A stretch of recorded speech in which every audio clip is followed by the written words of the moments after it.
Hi,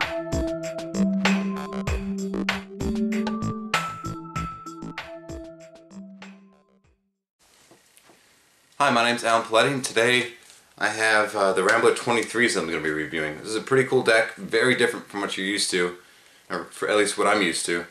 These were provided to me by PokerStud52. If you have not checked out his site yet, I definitely suggest that you do. Mention that Alan sent you there, and we'll all be happy. Without further ado, let's get into the Rambler 23s. Awesome deck of cards. Alright, the Rambler 23s. I'm going to show you kind of the box just a little bit. Superior aluminum finish, Rambler 23 gilt edges, waterproof finish playing cards, U.S. Playing Card Company, Cincinnati, Ohio. Okay. Now it was mentioned at the top that they were originally printed by the National Playing Card Company, or the National Card Company, I'm sorry.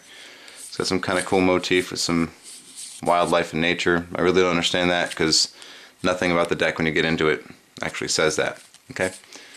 But pretty cool deck of cards. I like the deep flap on that. That's nice. Love it. I don't know if all of them come that way, but I really do like that a lot. It doesn't give you that frayed edges that you get with a lot of the other packs whenever they have the short tab. Whip these out of here. Perfect.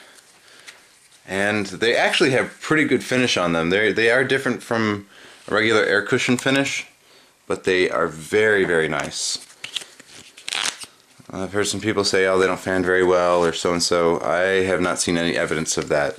They do you do need a little bit more care when fanning. You can't just do quick flippant fans. But they do fan very well, very evenly. Okay. So the things I'm going to show you that I've noticed about these is the corners.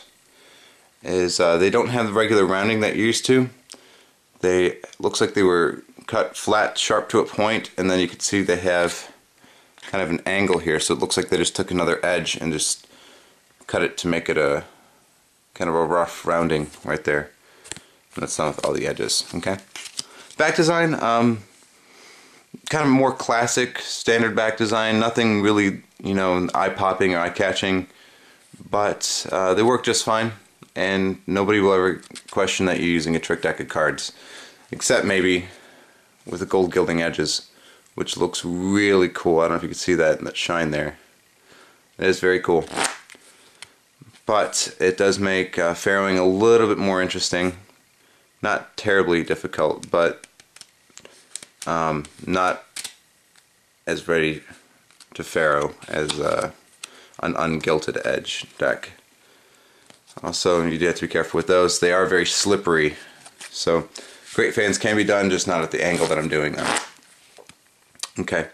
Something else I'll mention is that after you farrow these a couple of times, the gilding does tend to wear off.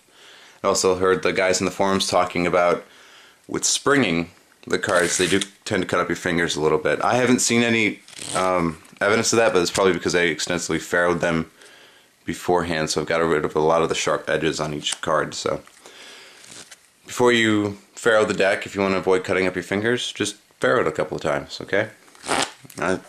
That's the deck as far as the back design goes, and the edges, which are all really cool. Standard bicycle faces. Okay. I will show you the jokers and the ace of spades because those are pretty cool. Boom, boom. Alright, so it comes with the Rambler ace of spades, which I think is pretty awesome looking. Looks like kind of like a cross, and there's some kind of Celtic, very Celtic looking. And they got the little Rambler in the center. Pretty cool. I like it. I think it's pretty neat. You get the little stars on the sides, a little flourishy kind of thing.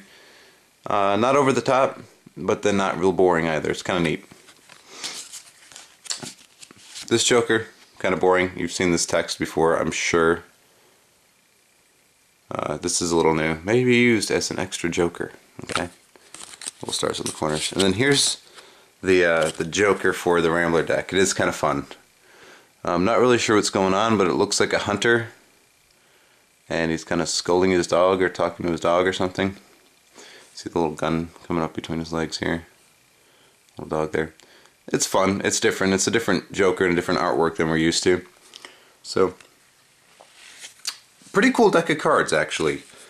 You can find these at PokerStud52. He's got lots of great stuff, including these. If you want to give these a look, you can go to his page. It's on the side of my window here. I'm probably pointing right at it, or on my iillusionist.com page. Okay, so make sure you give this a look and mention that you forwarded there by me. Without further ado, I will say goodbye and happy magician. I'll see you next time.